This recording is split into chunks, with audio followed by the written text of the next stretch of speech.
Hi friends, తక్కువ gold వెయిట్లో ఇలా నల్ల పూసల దండని తయారు చేసుకోండి. ముందుగా ఫిష్ వైర్కి 3 black crystal beads 1 gold bead తీసుకుంటూ రావాలి. 3 black crystal beads 4 times 3 golden beads వస్తాయి. మధ్యలో లాస్ట్లో లక్ష్మీదేవి కాసుని తీసుకొని ఫిష్ వైర్కి అటు సైడ్ ఇటు సైడ్ ముడి వేసుకోవాలి. అక్కడ బ్లాక్ క్రిస్టల్ బీడ్స్లో నుంచి ఫిష్ వైర్ని తీసుకుంటే కనబడకుండా ఉంటుంది. అక్కడే కట్ చేసుకోవాలి ఫిష్ వైర్ని.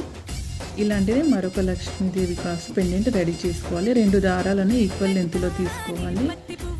లక్ష్మీదేవి కాసు పక్కకు కనిపిస్తున్న బ్లాక్ క్రిస్టల్ బీడు, లక్ష్మీదేవి కాసు బ్లాక్ క్రిస్టల్ బీడు నుంచి 2 దారాలను తీసుకోవాలి. మధ్యలో 1 బ్లాక్ క్రిస్టల్ బీడు, 1 గోల్డ్ బీడు, 1 బ్లాక్ క్రిస్టల్ బీడు, మరొక లక్ష్మీదేవి కాసు తీసుకోవాలి. 2 దారాలకు 30 బ్లాక్ బీడ్స్ తీసుకోవాలి, గోల్డ్ బీడ్ తీసుకోవాలి.